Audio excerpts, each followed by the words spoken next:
Mesdames, Messieurs, bonsoir. Nous allons parler aujourd'hui des lieux de Poussin. Les lieux de Poussin, qu'est-ce que ça veut dire véritablement? Ce sont d'abord les lieux de la biographie, les lieux de la naissance, de la vie, de la mort, qu'il ne faut pas seulement considérer dans leur neutralité objective. D'abord parce qu'il s'agit précisément de Poussin, c'est-à-dire d'un peintre qui devint dès son vivant un grand homme, qu'il soit né en France et qu'il ait gardé de fortes attaches avec ce pays, même s'il est devenu italien d'adoption, a été utilisé à des fins politiques et, dirions-nous aujourd'hui, identitaires. Il a été présenté comme un symbole de la grandeur et du rayonnement du génie français. Nous l'avons vu un peu la semaine dernière.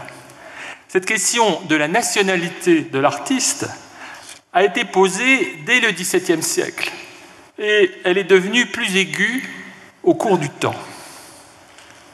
De plus, les lieux de la vie réelle ne suffisent pas à évoquer une création aussi riche et aussi poétique. Ils ont été réélaborés par le peintre, amalgamés avec d'autres, tout imaginaire cela. Comme les visages de Poussin, les lieux de Poussin doivent être aussi recherchés dans son œuvre, les tableaux ou les dessins. La limite entre les pays réels et les pays rêvés, entre la géographie et l'histoire ou la fable, tend alors à s'effacer. Poussin est le peintre du génie de certains lieux, tantôt intimement parcourus et vécus, tantôt évoqués à partir des ouvrages qu'il lisait ou se faisait lire, livres d'histoire ou livres de poésie. Commençons par une question souvent posée, mais jamais vraiment résolue. Poussin est-il un peintre français ou un peintre italien, ou plus spécialement romain? La question peut sembler tout à fait vaine, comme celle de savoir si Picasso appartient à l'Espagne ou à la France. Mais elle a revêtu en fait une grande importance dans l'élaboration d'une histoire de l'art français. Les Français ont revendiqué Poussin dès la fin du XVIIe siècle comme le chef de leur école de peinture. Il s'agissait d'abord d'affirmer la suprématie de la France sur l'Italie. L'Italie était la mère des arts et elle est devenue une rivale qu'il fallait supplanter. Mais le peintre fut aussi présenté comme l'incarnation d'un génie français tout de mesure et de raison. Dans l'entre-deux-guerres, il a même servi de drapeau au mouvement du retour à l'ordre, aussi bien dans le domaine des arts plastiques que dans le domaine de la littérature. Mais de l'autre côté des Alpes, Poussin est demeuré un étranger. Estimé en son temps comme l'un des peintres majeurs de la scène romaine, il n'entra pourtant jamais véritablement dans l'histoire de l'art italien. Dans la Rome cosmopolite du XVIIe siècle, les artistes venus de tous les coins de l'Europe conservaient les caractères de leurs nations respectives. Poussin est resté sans conteste sa vie durant le sujet du roi de France. Et le roi de France sut d'ailleurs le lui rappeler lorsqu'il le fit revenir à Paris en 1640. Mais les contemporains du peintre, comme des biographes, Passeri ou Bellori, tous deux italiens, ont souligné sa parfaite adaptation à sa patrie d'élection et d'adoption. Car en dépit de tous les liens qu'il a gardés jusqu'à sa mort avec la France, Poussin a vécu à la romaine, dans une ville où il avait choisi de se fixer. Donc il faut considérer un instant les principales étapes de sa biographie qui nous renseignent tout de même sur ce partage entre la France et l'Italie. La naissance en 1594 aux Andelys, en Normandie, la formation dans le Paris de Marie de Médicis, l'installation à Rome en 1624, après plusieurs tentatives malheureuses pour atteindre l'Italie, plus exactement, comme il le dit très joliment plus tard dans une lettre, la lumière de l'Italie, le retour à Paris en 1640 sur l'ordre de Louis XIII et de Richelieu, pour un très bref intermède français, enfin, le retour définitif à Rome en 1642, suivi de longues années de création jusqu'à la mort et à la sépulture dans l'église de San Lorenzo in Lucina en 1665. Poussin a donc passé plus de la moitié de sa vie en Italie, principalement à Rome. Et ça, c'est un fait absolument irréfutable. Mais il faut se demander comment il voyait lui-même les choses, de son point de vue. Il a toujours manifesté un vif attachement à la France et à ses racines, et cela malgré la relative déception du séjour à Paris en 1640-1642 au sommet de sa gloire. Même si Rome est devenue pour lui, après cet épisode officiel, le lieu de la vie tranquille, le lieu de la création sereine, le peintre laisse paraître dans ses lettres une certaine nostalgie. Ses testaments successifs, il en a fait 5 dans le cours de sa vie, montrent qu'il s'est préoccupé jusqu'à la fin de sa famille de Normandie. Et les 2 autoportraits de 1649 et de 1650 portent fièrement l'un comme l'autre la mention « Andeliensis pictoris », c'est-à-dire donc Poussin peintre des Andelys, même si l'inscription de l'effigie destinée à Chanteloup, telle que vous avez sous les yeux en ce moment, montre aussi, bien entendu, que le tableau a été peint à Rome, Romae Anno Jubilei, 1650, Rome, l'année du jubilé, 1650. Mais il y a plus, comme l'a souligné Jacques Tuillier, la formation de Poussin a été d'abord française. Ses études chez les jésuites de Rouen lui apprirent l'utilité de la rhétorique, les prestiges de la poésie et l'art d'exprimer les passions. Des peintres français ou fixés en France, comme Quentin Varin, qui est venu aux Andelys en 1611-1612, ou François Pourbus, qui avait peint des tableaux pour Marie de Médicis, des portraits notamment, mais également un très beau tableau religieux, une scène pour une église parisienne qui est aujourd'hui au Louvre. Ces artistes ont initié Poussin à la peinture. La tradition toujours vivante de Fontainebleau, première école de Fontainebleau, seconde école de Fontainebleau, a nourri aussi ses débuts parisiens. Et on en trouve évidemment des résurgences dans les œuvres du début, notamment de sa carrière.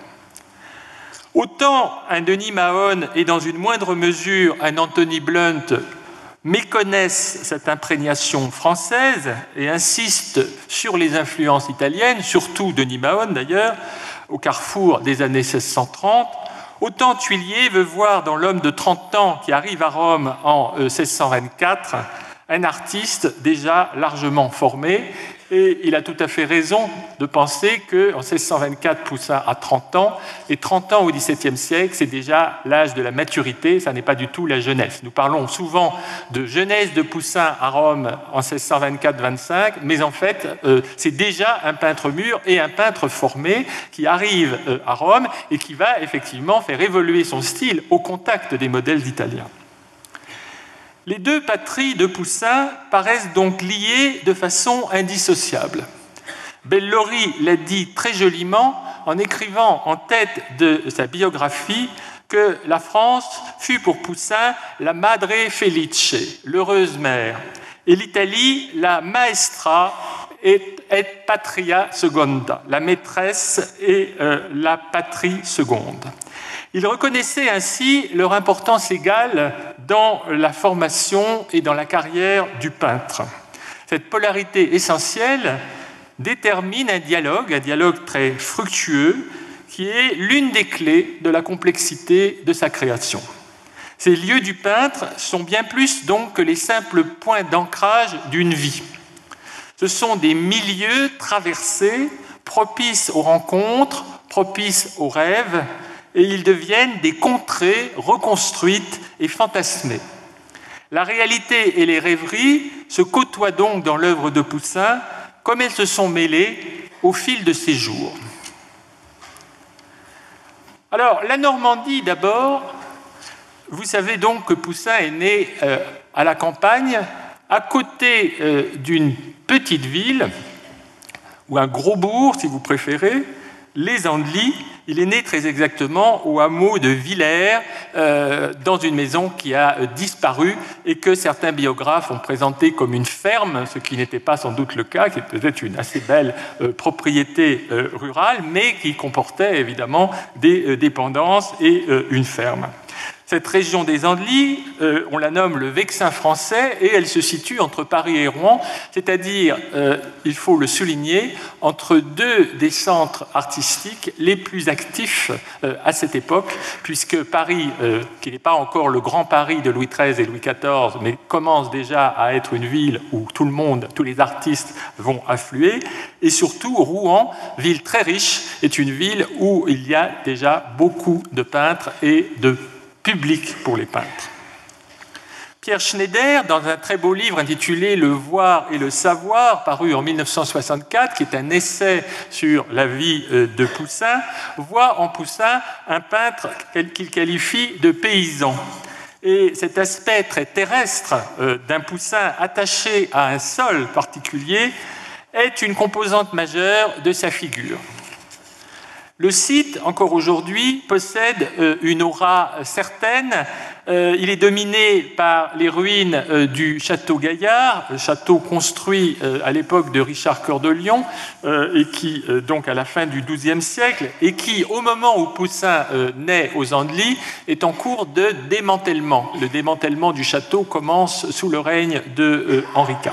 Mais ces ruines dominent le méandre de la Seine, comme elles le font encore aujourd'hui. La Seine avec ses falaises de craie que vous voyez, qui composent déjà la matrice d'un paysage, un tableau qui se grave aisément dans la mémoire.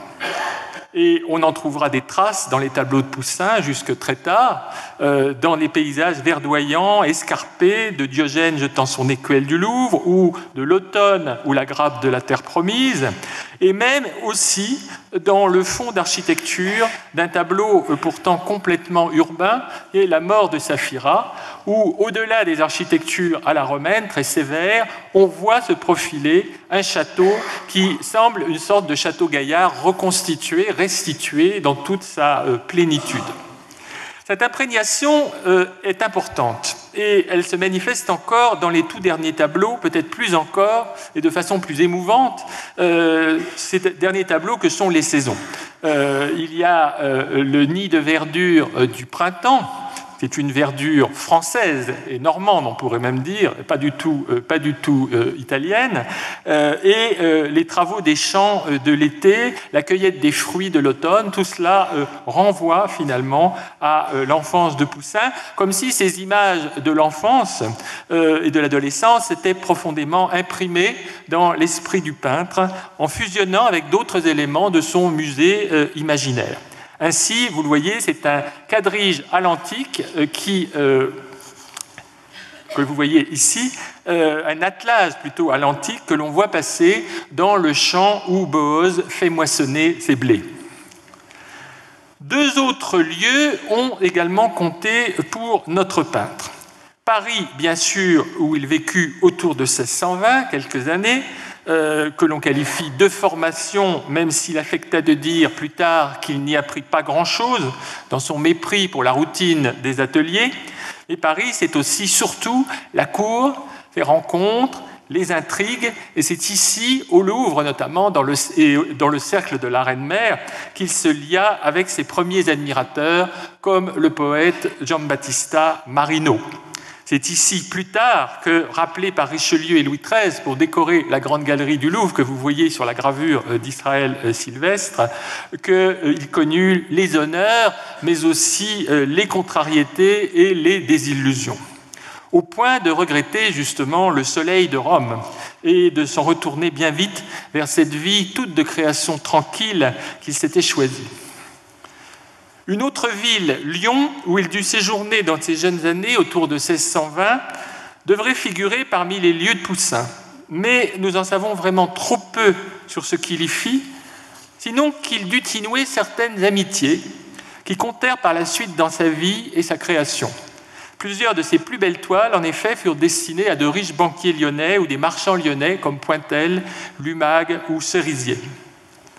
Quant à son Italie, elle se réduit pour nous à Rome, faute d'informations sur les séjours plus ou moins longs que le jeune peintre dut faire dans d'autres villes. Florence, où il s'est sans doute rendu avant même l'installation définitive en Italie, peut-être envoyé d'ailleurs en mission par Marie de Médicis, et surtout Venise, une ville où il s'est arrêté longuement en partant à Rome en 1624.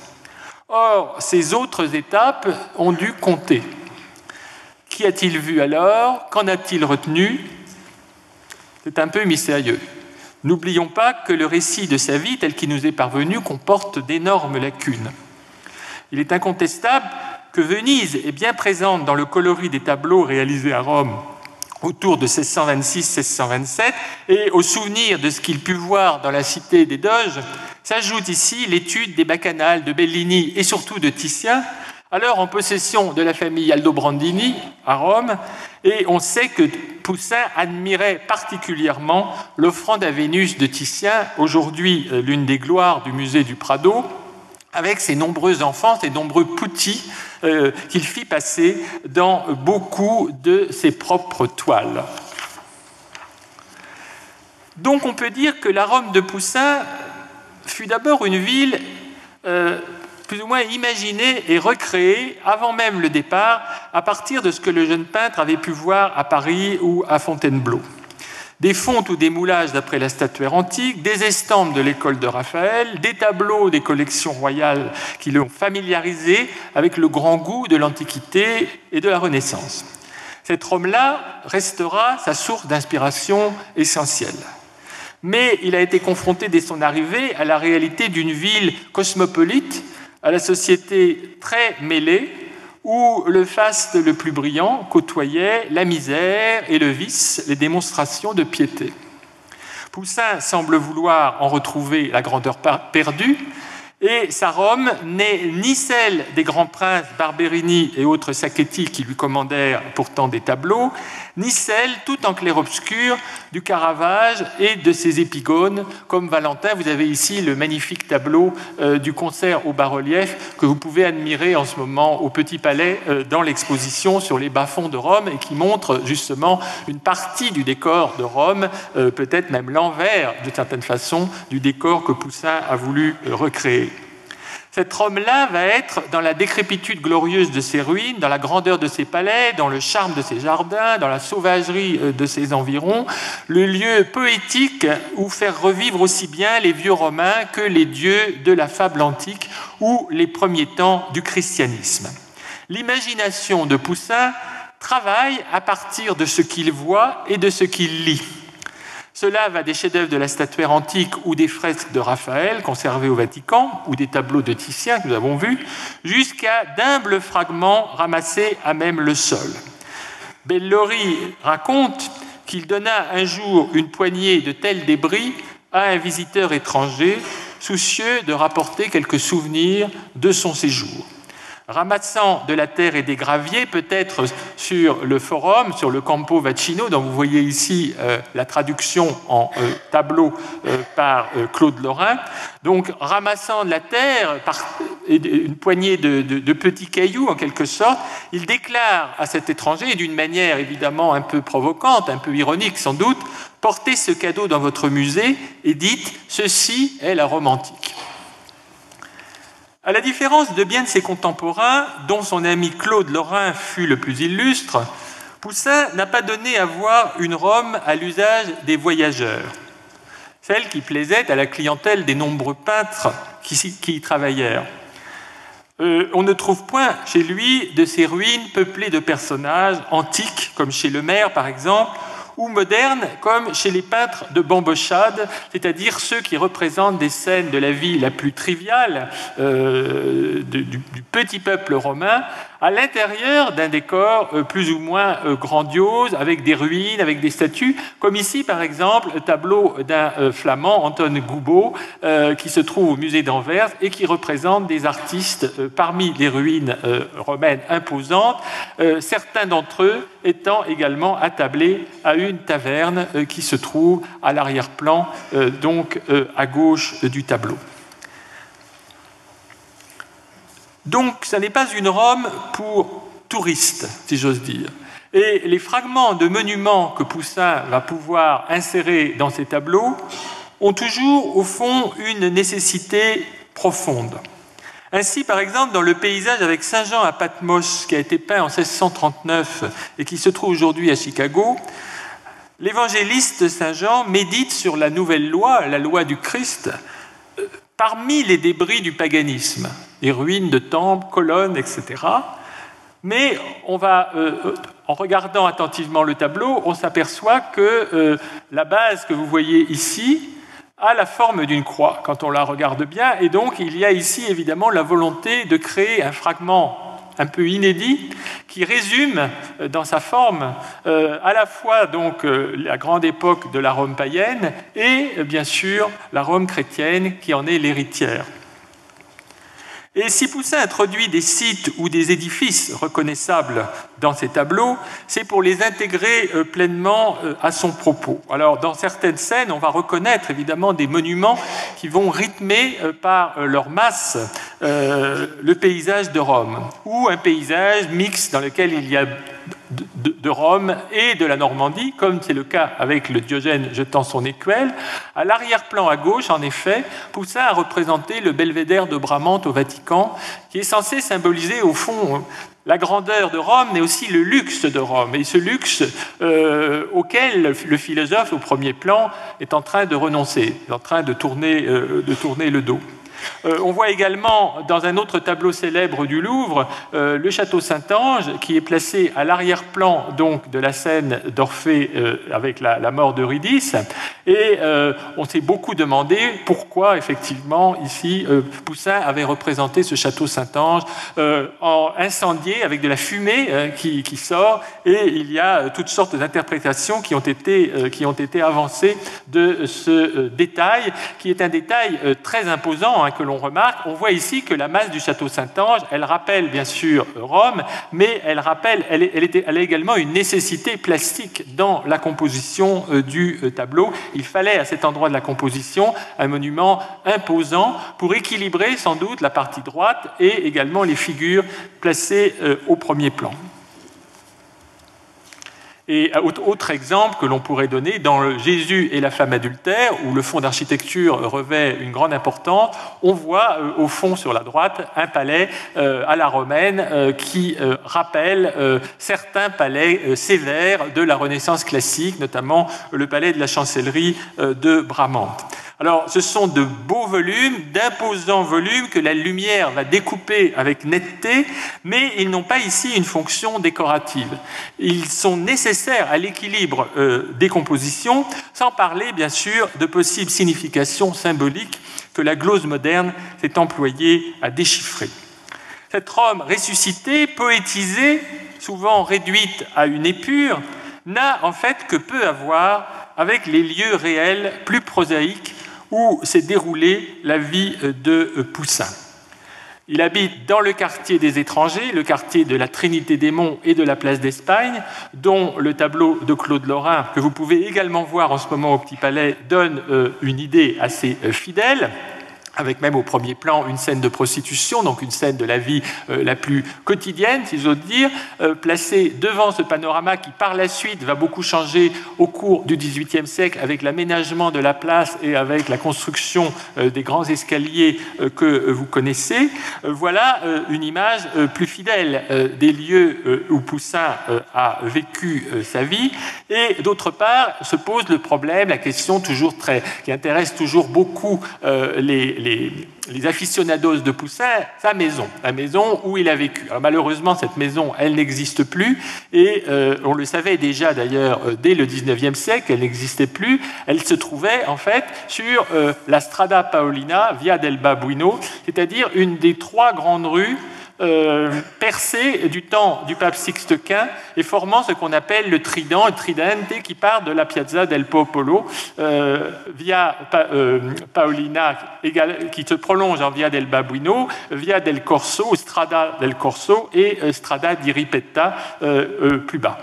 Et donc la maison de Poussin doit se situer à peu près dans ce secteur, un petit peu plus loin. Nous verrons tout à l'heure un autre détail du plan de Falda où on devine la maison de Poussin, mais c'est évidemment bien peu. Et c'est tellement peu qu'au XIXe siècle, évidemment, le siècle des légendes, le siècle où on reconstruit un Poussin séduisant et un Poussin un peu romanesque, on va inventer des maisons pour Poussin. Et on va imaginer que Claude et Poussin, qui étaient très amis, comme on le sait, habitent face à face dans deux maisons très belles qui sont à côté de la Trinité-des-Monts, au pied de l'église de la Trinité-des-Monts.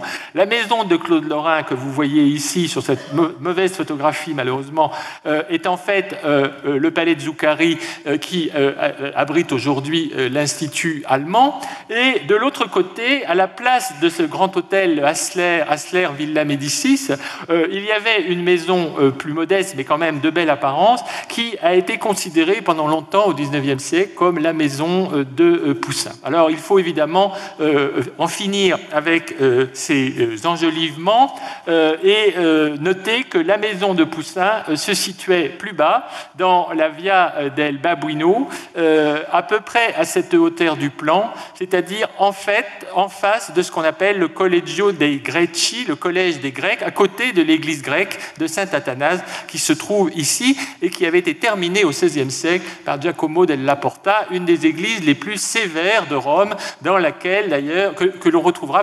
dans l'un des tableaux de la première série des Sacrements pour Dal Pozzo. Alors nous avons la chance d'avoir quand même une gravure de Falda qui montre la rue avec l'église. Il faut imaginer donc la maison de Poussin de ce côté-là. Voilà le paysage que Poussin a pu voir à peu de choses près. La gravure est un petit peu plus tardive, mais pas trop. Et le plan date de 1676. Poussin loue une maison qui doit être ici et que l'on appelait à l'époque la maison Mannara, parce qu'elle appartenait à un certain monsieur Mannara, qu'il a loué toujours à des artistes et il l'a occupée pendant longtemps, puisqu'il a loué cette maison à partir de 1631. Cette maison, nous savons qu'elle était très simple, qu'elle comportait 2 étages, qu'un petit jardin se trouvait sur l'arrière, que les pièces, dont aucune n'était vraiment un atelier au sens propre du terme, étaient remplies de moulages, de toiles achevées, ébauchées, de dessins, d'estampes et de livres, sans parler de tous les instruments nécessaires à l'art de la peinture. Le mobilier devait être assez peu fourni et plutôt austère, mais pas misérable, comme on ne sait plus à le croire pendant longtemps. C'était un train de vie sobre qui convenait parfaitement à l'artiste, qui n'est pas mort du tout dans la misère, et ce train de vie sobre, ce train de vie austère, masquait en fait une fortune matérielle importante, et même très importante pour un peintre, avec notamment de nombreux placements bancaires qui atteignaient un montant fort élevé au moment de la mort de l'artiste. Les témoignages de l'époque nous donnent une idée de la vie réglée que menait Poussin, marié depuis 1631 avec Anne-Marie Duguay, mais sans enfant, dans sa maison. Après des tribulations diverses en France et lors de ses débuts à Rome, il se rangea et choisit un mode de vie qui lui permettait de donner tout à son art. À cet égard, la ville de Rome lui offrait un climat et une liberté qui convenaient beaucoup mieux à sa façon d'être et à sa façon de travailler, lente et de plus en plus méditative. En contraste, la vie parisienne, déjà bousculée et toute traversée d'intrigues et de contrariétés, ne lui offrait pas le repos nécessaire, malgré le pavillon dans le jardin des Tuileries où il fut logé par le roi lors de son retour en France et dont le luxe contrastait avec la modestie de son logement romain. Il est très fier d'occuper ce pavillon, il fait tout pour en chasser le précédent occupant, et dans ses lettres, il en parle comme d'un petit palais extrêmement bien aménagé. Ça, c'est un point évidemment auquel il est très sensible. Mais il préférait quand même sa petite maison romaine. Et ici, le témoignage capital, et très beau en même temps, est celui de Bellori. Bellori, dans sa vie de Poussin en 1672, nous parle du mode de vie de l'artiste. Il avait un mode de vie extraordinairement bien réglé, au contraire de beaucoup qui peignent à leur caprice, pendant quelque temps avec une grande ardeur, puis se lassent et abandonnent les pinceaux pendant longtemps. Nicolas, lui, avait l'habitude de se lever tôt le matin, de prendre de l'exercice pendant 1 heure ou 2, se promenant parfois à travers la ville, mais presque toujours sur le mont de la Trinité, qui est le mont Pinchot, non loin de sa maison, auquel on parvient par une brève montée, délicieuse avec ses arbres et ses fontaines, où se découvre une vue splendide sur Rome et ses collines riantes, qui, avec les maisons, forment la scène et son théâtre. Là, il s'entretenait avec ses amis en des discours curieux ou savants. Rentré chez lui, il se mettait à peindre sans interruption jusqu'au milieu de la journée. Ensuite, s'étant restauré, il peignait encore quelques heures. Le soir, il sortait de nouveau et se promenait au pied du même mont, sur la place, parmi la foule des étrangers qui avaient coutume de s'y réunir. Il s'y tenait toujours entouré de ses familiers qui ne le quittaient pas. Ceux qui, de par sa renommée, désiraient le voir et le traiter en ami, le trouvaient là, admettant en sa compagnie tout homme de bien. C'est évidemment un portrait inoubliable, peut-être un peu arrangé, mais inoubliable, de Poussin en sage à l'antique, en sage romain, dans son lieu d'élection, une scène et son théâtre, comme le dit très bien Bellori, sous la lumière du matin et sous la lumière du crépuscule. Nous savons aussi qu'il aimait à se promener en dehors de la ville, comme en témoignent plusieurs dessins qui peuvent lui être attribués. À l'époque, on était tout de suite dans la campagne à Rome, et vous avez ici, par exemple, une photographie assez médiocre, malheureusement, en noir et blanc. C'est un lavis brun, d'un dessin conservé aux Offices de Florence et qui représente une vue de l'Aventin, donc aux portes de Rome.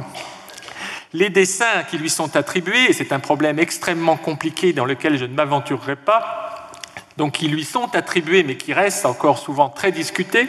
Ces dessins de paysages montrent des vues qui sont là aussi des vues suburbaines, qui montrent son goût pour la campagne des environs. À gauche, par exemple, une vue qui est prise sans doute du Monte Mario, donc toujours du côté de l'ouest de la ville. Et ici, de l'autre côté, une vue des bords du Tibre. Le dessin, cette fois-ci, est conservé à Montpellier, au musée Fabre.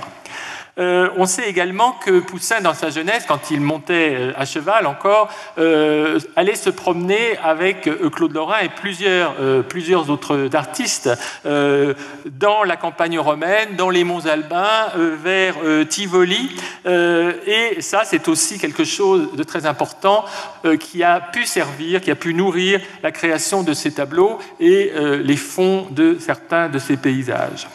Il avait aussi un parcours privilégié, nous dit-on, aux portes de la ville, le long du Tibre, non loin d'un pont, le Ponte Molle, qui est l'ancien pont Milvius, un pont très ancien de la Rome antique. Et ce Ponte Molle, vous en avez un dessin dont l'attribution à Poussin est controversée, mais qui est de très belle qualité, conservé à l'école des Beaux-Arts, à droite.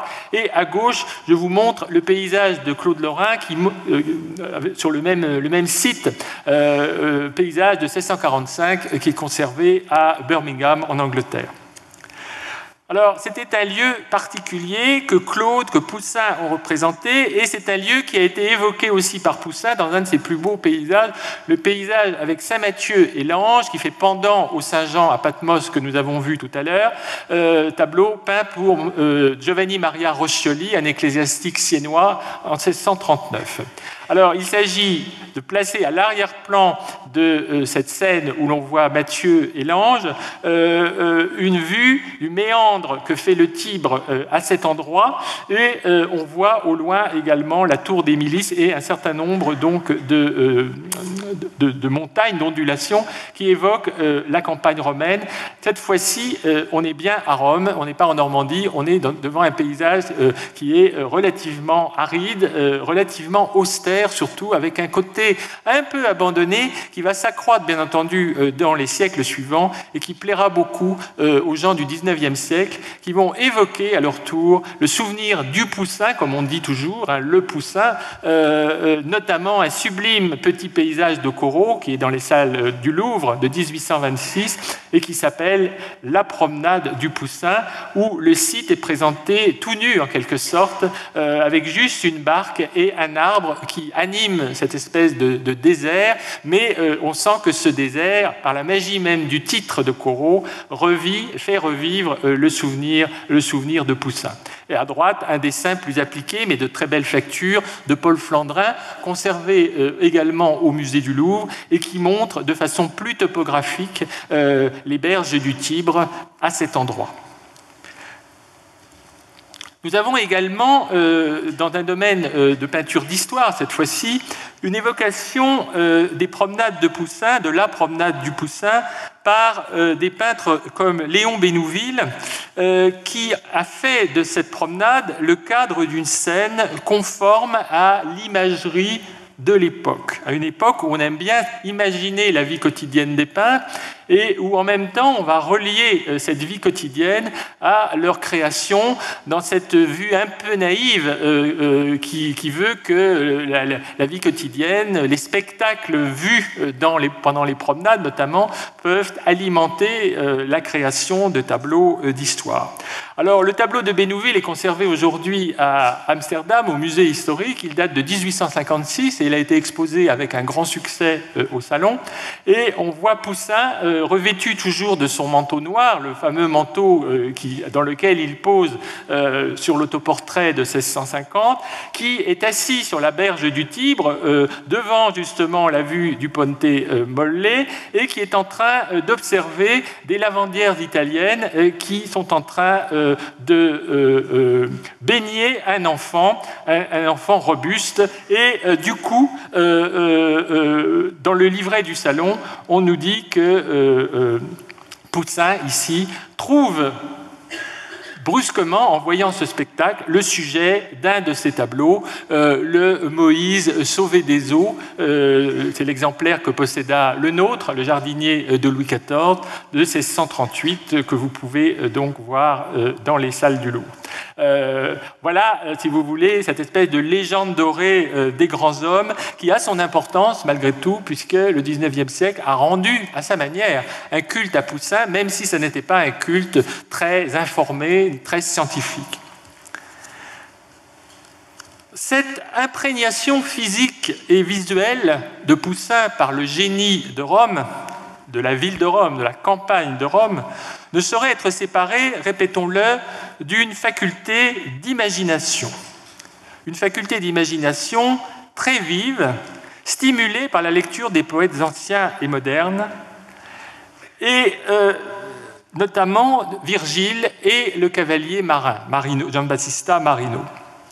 Et c'est le concours de la fiction et de la peinture qui va finalement donner corps à des lieux d'élection de Poussin. On assiste autour de 1630, alors que le peintre commence à être tout à fait en vue à Rome, à la construction de plusieurs lieux mythiques, investis d'une sorte de présence sacrée et qui sont définis davantage par les personnages qui les peuplent, par les légendes qui s'y rattachent, que par un paysage au sens réel du terme. Vous avez par exemple le jardin agréable avec sa pergola et sa fontaine de l'Empire de Flore de Dresde de 1631, lieu où la mythologie revit sous la forme donc des héros et héroïnes qui ont été transformés en fleurs et qui sont, dont la vie et la mort sont racontées dans les Métamorphoses d'Ovide. Ce lieu, qui est d'ailleurs inspiré d'une gravure de Fontainebleau et qui reproduit au fond une sorte de jardin idéal d'esprit très renaissance, très maniériste même si l'on veut, est un lieu très important pour les Romains. Le jardin avec l'eau courante, avec les fleurs, tout ça est évidemment très important. Et Poussin le recrée à sa manière et lui donne une force supplémentaire en le peuplant de ces figures. Le jardin est vivant en quelque sorte grâce au souvenir de ces figures de la fable poétique. Autre lieu de Poussin, lieu privilégié, le Parnasse. La montagne du Parnasse, cette montagne de la Grèce donc, où trône Apollon avec les Muses, est ici un lieu un petit peu plus abaissé, où l'on voit tous les grands poètes qui ont compté pour Poussin et qui comptaient pour les Romains dans les années 1632-33, à l'époque donc où le pape Urbain VIII Barberini, qui était lui-même poète, voulait recréer à Rome une sorte de Parnasse, puisque pour tous les érudits de l'époque, le Vatican venait du mot vates en latin, qui signifie le devin et le poète, donc la colline consacrée aussi à la poésie, au souffle divin, qui pouvait être Apollon, mais qui pouvait être aussi, bien sûr, le Christ. Là, je vous renvoie à la très belle analyse de Marc Fumaroli dans son dossier sur l'inspiration du poète. Alors, le Parnasse, le tableau conservé au musée du Prado, est un autre de ces lieux de Poussin, mais un lieu, évidemment, complètement recréé par la force de la poésie. Et puis, il est un troisième lieu très important qui est l'Arcadie. L'Arcadie qu'il a illustré dans 2 toiles séparées de 10 années. La première qui se trouve en Angleterre, à Chatsworth, dans la collection du duc de Devonshire, et la seconde, que vous connaissez mieux, qui est la version du Louvre de 1638, qui a dû être commandée par un ecclésiastique lettré, le cardinal Rospigliosi, qui devait plus tard devenir pape pour un règne très bref d'ailleurs après la mort de Poussin. Alors, l'Arcadie, c'est un pays ambigu.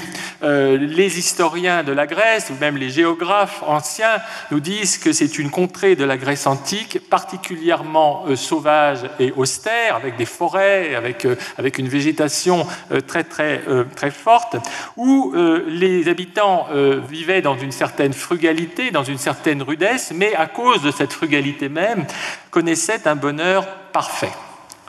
Or, Poussin va, et c'est là évidemment sans doute aussi une inflexion chrétienne qui apparaît dans ces tableaux, dans les 2 d'ailleurs, quoique différemment, va introduire dans cette contrée de l'Arcadie, cette contrée idéale, que Virgile d'ailleurs a reprise en la transformant, en faisant la Sicile des bucoliques, comme l'avait fait aussi Théocrite. Donc tous les grands poètes de l'Antiquité ont plus ou moins tous passé un moment en Arcadie. Poussin a fait de cette Arcadie un lieu où le bonheur règne sans doute, mais où surtout la mort veille. Et la mort matérialisée dans le tableau de Genèse, si l'on peut dire, par un crâne qui est posé sur le dessus du tombeau, qui semble s'adresser au berger, il est effrayé.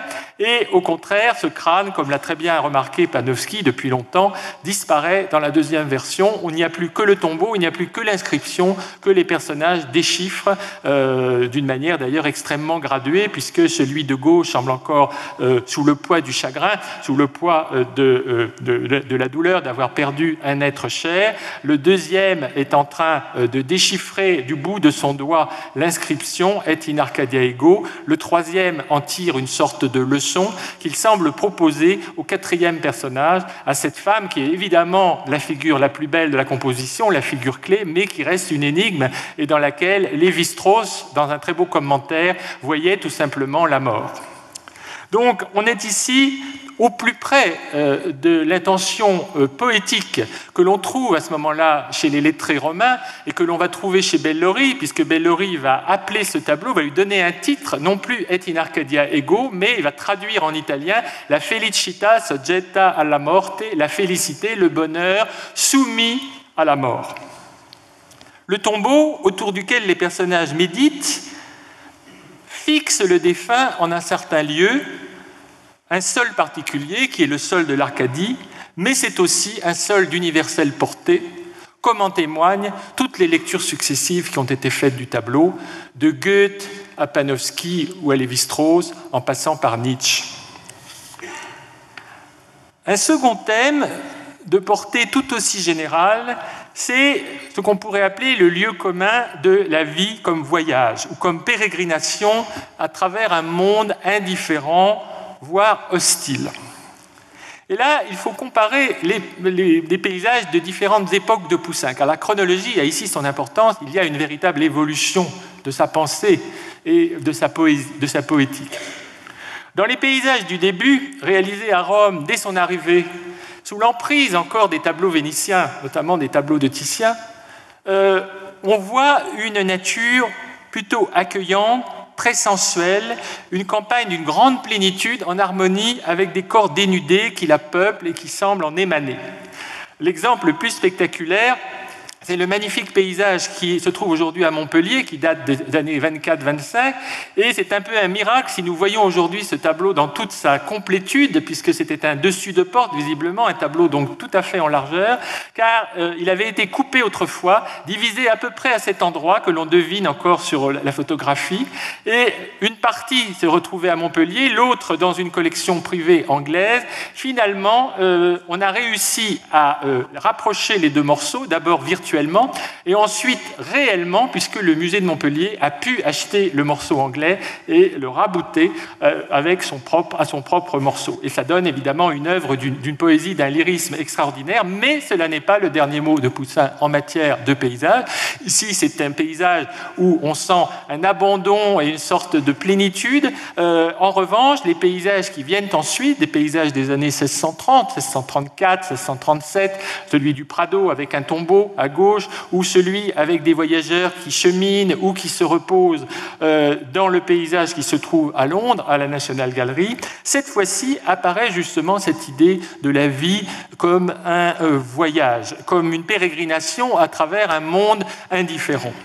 Et ici, on voit des personnages qui sont très typiques finalement des personnages de Poussin, qu'on va trouver de plus en plus dans ses œuvres, qui sont des voyageurs. L'homme est un voyageur sur la terre, et parmi ces voyageurs, il en est évidemment d'illustres, comme Moïse par exemple, Moïse qui ne verra jamais la terre promise, mais qui a su conduire son peuple et le faire sortir d'Égypte. Et donc ça c'est un thème, une figure récurrente dans la création de Poussin, et vous trouverez dans l'exposition qui va ouvrir bientôt justement des tableaux en rapport avec cette figure de Moïse, mais aussi vous allez avoir le géant Orion dans le tableau de New York de 1658, qui était aveuglé par Diane en punition de ses fautes et qui marche vers la lumière du soleil pour essayer justement de recouvrer la vue, donc il marche vers sa destinée. Et peut-être plus émouvant encore, un tableau qui souvent a été considéré comme un fragment, mais qui est une œuvre en tout cas très tardive, que l'on place dans les années 1664-1665, qui se trouve à Rome, à la Galleria Nazionale, Palais Barberini, et qui représente Agar dans le désert, errant dans le désert. Elle a été chassée par Abraham, et l'ange du Seigneur lui apparaît et lui demande de retourner auprès de son maître. Alors c'est un tableau très surprenant parce qu'on se demande s'il se suffit à lui-même, et il nous suffit aujourd'hui parce que nous avons, c'est vrai, sans doute un certain culte du fragment, mais il reste assez énigmatique car on a l'impression effectivement que là où Orion a toute une grande partie du tableau pour avancer, pour déambuler, ici au contraire Agar se retrouve tout de suite sur le bord du cadre et il manque peut-être une certaine respiration sur la gauche du paysage pour nous montrer où elle va, c'est-à-dire la maison d'Abraham. Donc, au lieu poétique de repos, au lieu poétique de mort, que l'on trouve notamment dans Les Bergers d'Arcadie, fait donc contrepoint chez Poussin le chemin de la vie et la recherche peut-être d'un lieu ultime, dont on ne sait pas trop s'il est originel ou s'il est un lieu final, un lieu immatériel en tout cas, car situé au-delà de toute patrie terrestre.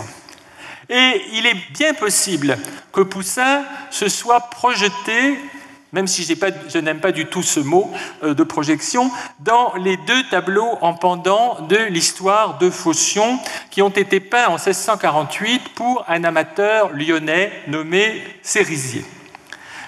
Ces deux tableaux sont aujourd'hui séparés, mais ils sont tous les deux en Angleterre. Ils appartenaient tous les deux à des collections privées anglaises et ils ont été déposés dans deux musées, Cardiff et Liverpool. Alors, il faut évidemment les imaginer accrochés côte à côte, comme la photo nous les montre. Ce sont des tableaux très étonnants parce qu'en fait, ils sont construits autour d'un vide. Il y a une partie de l'histoire que nous ne voyons pas, qui est la partie qui se passe entre le premier épisode et le deuxième épisode. Alors, c'est un sujet moral, aux implications morales très fortes, qui est tiré de la vie de Phocion de Plutarque. Dans les funérailles de Phocion, le tableau de gauche, le cadavre du général athénien, qui a été injustement condamné à mort, est banni de la cité. Il est évacué sur une civière par deux personnages qui vont quitter dans un instant le tableau par l'angle inférieur droit, et il est banni de la cité. Il est banni, il sort de la ville et de l'enceinte de la ville à la sauvette. Dans les cendres de Phocion, on voit une simple femme qui est en train de recueillir aux portes d'une autre ville, qui n'est pas la patrie de Phocion, qui est une ville voisine, la ville de Mégare, les restes du corps que les quelques fidèles de Phocion ont incinérés et quelques poignées de cendres qui se confondent avec la terre. Et dans ce second tableau, en apparence très dur, très impitoyable dans sa construction, il y a une grande émotion qu'il faut essayer de retrouver, puisque un axe vertical très fort structure la composition, alors que le premier tableau est plutôt composé horizontalement, ou plus exactement sur des diagonales qui se croisent au centre du tableau, et où se trouve d'ailleurs, comme par hasard, un très riche tombeau, très décoré, qui est au fond le tombeau que Phocion aurait dû avoir, mais qu'il n'a pas eu, le tombeau par lequel sa patrie aurait dû l'honorer. Ici, au contraire, il y a un axe vertical qui part des cendres sur le sol, qui passe par les deux femmes ici, qui remonte ensuite vers le temple palladien que vous voyez au-dessus, le rocher qui surmonte le temple, qui est l'acropole de Mégare, et les nuages et le ciel, finalement, que l'on voit d'autant plus fortement, que l'on perçoit d'autant plus fortement que les arbres ici sont touffus et forment une sorte d'écran ou de rideau qui s'écarte pour montrer justement ce ciel. Et ici, on peut dire que la gloire du grand homme est délivrée des contingences et des douleurs de la terre, et elle peut ainsi rayonner en tout temps et en tout lieu. Le temple et le ciel prennent la place du tombeau finalement trop terrestre et trop orné du premier tableau, et à la patrie ingrate va se substituer un sol qui, bien qu'étranger, va se révéler accueillant et surtout va permettre justement à la renommée de Phocion, à la gloire de Phocion, de rayonner en tout temps et en tout lieu. Donc l'une des leçons de ces deux tableaux, qui sont des œuvres de la pleine maturité de Poussin, les œuvres de sa période stoïcienne, pourrait-on dire, sévère, mais également période stoïco-chrétienne, c'est qu'il n'est pas besoin de tombe pour le sage, pour le grand homme. Sa patrie est le monde entier, et son âme ou son nom survivent aux vicissitudes de sa condition mortelle. Cette leçon de Poussin, cette leçon de stoïcisme chrétien, nous livre, me semble-t-il, un autre portrait plus secret du peintre, qui est l'homme de deux patries et d'une certaine façon, même si c'est un peu exagéré, un homme de l'exil, un homme en tout cas qui a quitté son pays pour aller dans un autre, et qui, au-delà de ces lieux géographiques, découvre que nous sommes tous les enfants d'une seule terre. Je vous remercie.